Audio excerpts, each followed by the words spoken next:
No need for introductions. Your favorite pirates are back on track with some more pirate life adventures in store for you. Alright, if you watch our previous 4 episodes, which I hope you did because they are awesome, you now have a better idea of who we are and how we got here. But there's another player who needs to be brought in the mix. Our wonderful pirate ship, our sailboat forevermore.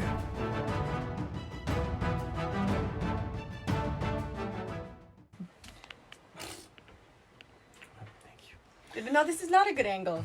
You want to take it from like this, because else we look like we have a double chin. Stop cutting my head. Okay. I'm gonna do this, so you stop cutting my head. There you go. Not too much, just enough. What about my head? There you go. What about my face? Forevermore is a unique boat of its own kind. Some of its history was lost over the years, but here's what we could retrace. Registered in 1984 as home-built design, its design is identical to a Charlie Morgan design, manufactured by Heritage Yacht under the name of West Indies Model. Heritage Yacht manufactured about 40 units of this model between 1976 and 1979. Our best guess is that Forevermore was a bare hull or an incomplete sailboat bought after the bankruptcy of Heritage Yacht in the 80s and was finished in a backyard by its first owner. Morgan designs are known as spacious for their size and good for sailing. Forevermore is built of full fiberglass layers, up to 1 inch thick under the waterline, making it a very strong boat compared to most modern boats. Most of today's known flaws in the design by Charles Morgan were actually avoided by the home builder. Praise to him! Making it a great Bluewater boat, able to handle rough seas and long passages still today. So the boat is called Forevermore, with 2 O's. Like, more. We don't know why. But we kept the name because changing the name of a boat, according to an old belief, brings bad luck. And everyone knows a pirate believes in such. Oi, we don't wish to sink. But moreover, we think it kind of sounds like a James Bond movie title. So that's that. If you haven't noticed, it's a sailboat. Duh. Sailboats are like turtles. Slow and steady. Our cruising speed is usually around 6.5 knots, which equals around 11 kilometers an hour. For comparison, what a car travels in 2 hours on the highway, we will do in 24 hours. And yes, it has a motor. We have a 38 horsepower diesel refurbished English Westabeek engine that came from a cruise ship lifeboat. The draft, depth of water taken by our boat, is a mere 5 foot, allowing us to go into pretty shallow waters. We have a semi-full keel with skeg, great for slicing through rough waves, and that gives us good upwind capacity. Now, how did it become part of our pirate life? Deserted islands. There's only us here today. You gotta talk loud, there's a big wave, lots of sound. So, why I bought this boat? So last year my daughter decided, Dad, I'm coming to stay with you for a year. My daughter lives in Germany with her mom usually. And I was like, you know what? Let me show my daughter how I grew up because it's the best thing I can show her. So I went into Florida and bought this boat. But it really didn't look like that when I bought it. So now we're gonna go and take a look at it and see what it is today.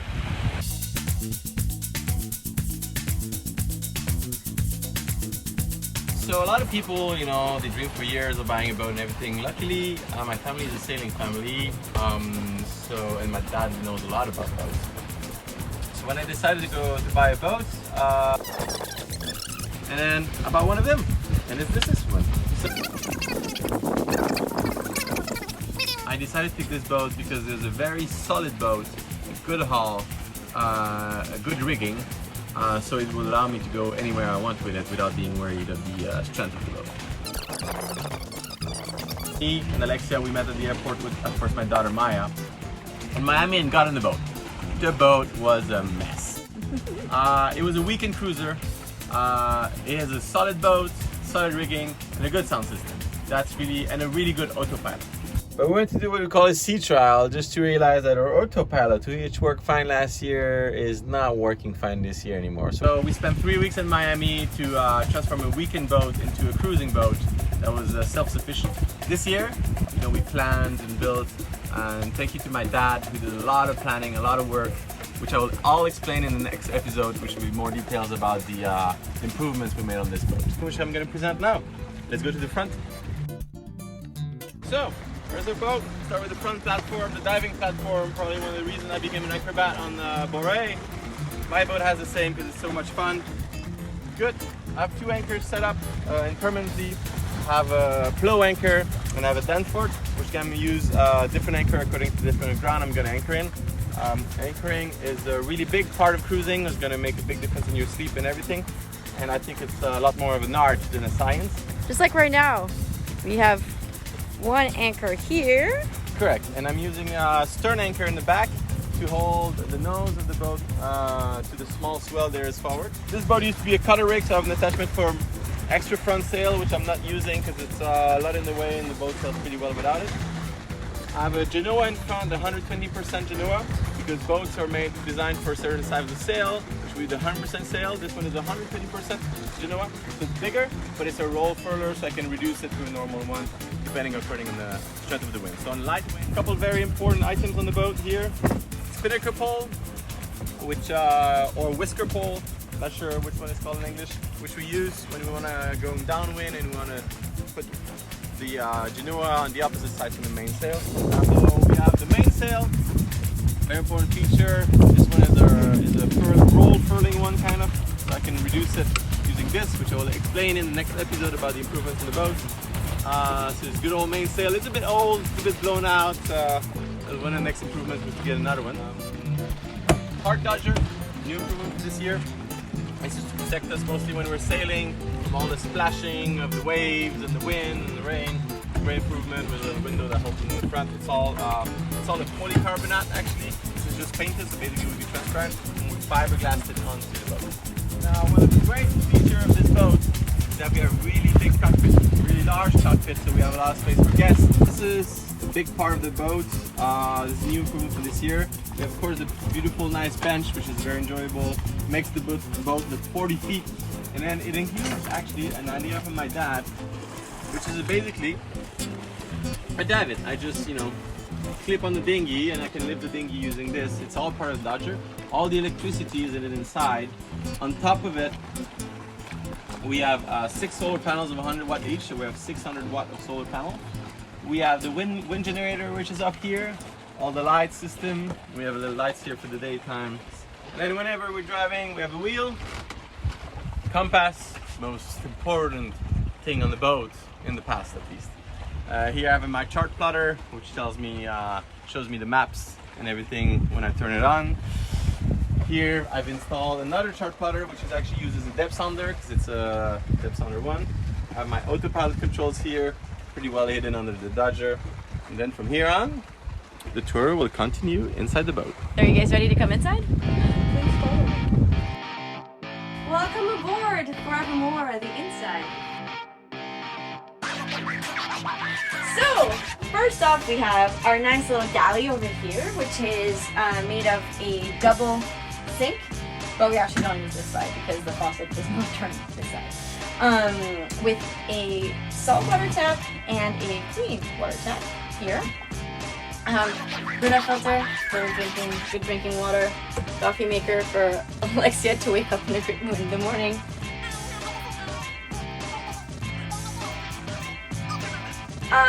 We have a two stoked up burner and an oven. It's run by propane and it is on a gimbal. So when we're at sea and the sea is moving, it adjusts to it. So when we have a fridge, which is very deep, it goes all the way down to here. So when I want to grab a beer, I need Hugo's help because I can't reach the bottom. And we have a big freezer that actually makes ice. Over here, we have the cards table. So we put, all our cards in. I mean charts. I'm French, guys. Please bear with me. And you know, paperwork under here, it lifts up. And that's also my workstation when I make all of the video editing. We have the electricity panel here, which controls all the electric systems of the boat. So like you can see here, cabin light, water pump, bilge pumps, VHF. And this is what we call the quarter berth. So it's a nice little bed. It actually fits 2 people if you like to cuddle. You know, some people have done it. Up here is the dining table. Wine glasses, very important. Our fruit net, which was something I was longing to have on the boat so much, which is kind of empty right now because when we went to Provision in Georgetown, they had nothing because the mail boat hadn't come yet. So we're stuck with a couple plantain, an orange, and an old cucumber. This place is actually very nice too because we can drop the table down, and this makes like a really nice queen size bed. So for all our guests that come, you know, you can sit them there too. This couch is Hugo's favorite place. He loves to take naps here. And it has a nice little circus theme cover up. Yeah, that was homemade because initially the boat had actually he had a table of working plan here and some cardboard storage here, and now we actually made, this is old gymnastic mats that we took some, you know, they were the special circus mats that we transferred to make the boat more comfortable. How many people do we sleep on the boat? Can we sleep on the boat? We can sleep 1, 2, 3, 4, 5, 6, 7, even up to 8 if we, you know, fit 3 people there. But do you really want to have 8 people on the boat? Nope. This is our head, which is abnormally large for our boat. Nice little, you know, toilet. Storage here. This is where we put all the cleaning stuff. And we actually have a shower, but we never use it. Where do we shower? We shower in the sea. Very important place. This is where we store all the alcohol. See, tequila, letter rum, you know, all the basics. And out here is what we call the V berth. We call it V berth, guess why? Because it's in the shape of a V. And this is where we sleep and where we put, you know, our clothes. Actually, our water tank is also stored right under. So all the water that we use inside the boat is currently under the bed here. And there's also storage up front where we keep, I don't know, old paper, stuff cover. This is Hugo's hideaway, which I always try to keep in order, but it's very hard. And that's it. This is pretty much our little boat where we live. Filming? Yes. So one of the main reasons that we have a small boat, you know, buying a boat is not very expensive. Maintaining a boat can get very expensive. Storing the boat and all these things, the insurance. But having a small boat like we do has a few advantages. First of all,